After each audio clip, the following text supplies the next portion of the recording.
Повод Светскиот ден на поезијата 21 март денеска Основното училиште Никола Карев организираше рецитаторски натпревар на кој учество зеда учениците од сите основни училишта во општина Кочани. Наставот се одржа во мултимедијалната библиотека во Основното училиште Никола Карев, а беше проследен од страна на ученици и нивните ментори од сите училишта од општината. На објавениот конкурс доставен до училиштата пројави интерес ученици од сите училишта и денес со нивните ментори ќе се надпреваруваат за да ги избереме најдобрите рецитатори.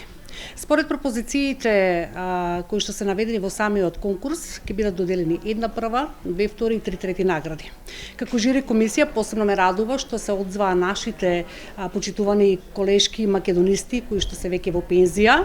Тоа се Лилјана Лалова, која што е наставник по македонски јазик од Основното училиште Никола Карев, Милка Накова, пензиониран наставник по македонски јазик од Основното училиште Малина Попиванова и наставничката по македонски јазик Македонка Димитрова од Основното училиште Свети Кирил и Методи.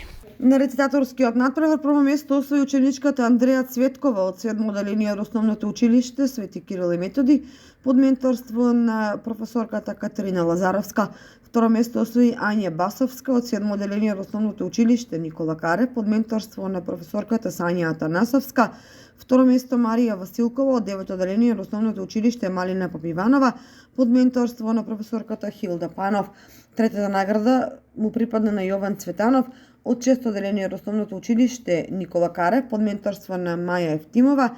Трета награда Ева Јорданова од 7 оделение од Основното училиште Крсте Петков Мисирков под менторство на Виолета Цекова и трета награда Елена Јовановска од 9 оделение од Основното училиште Малина Попиванова под менторство на професорката Маја Велинова.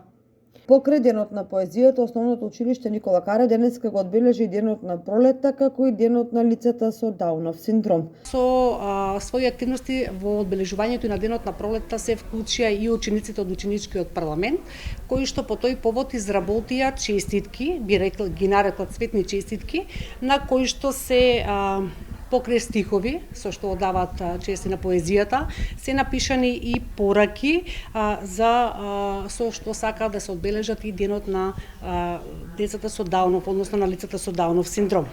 На самите честитки имаме закачано семенца од цветни семиња кои што ќе бидат поделени на граѓаните во Кочани и истите со целите да бидат засадени. Рековме дека покрај денот на поезијата, денот на пролетта, денес се честува и денот на лицата со Даунов синдром.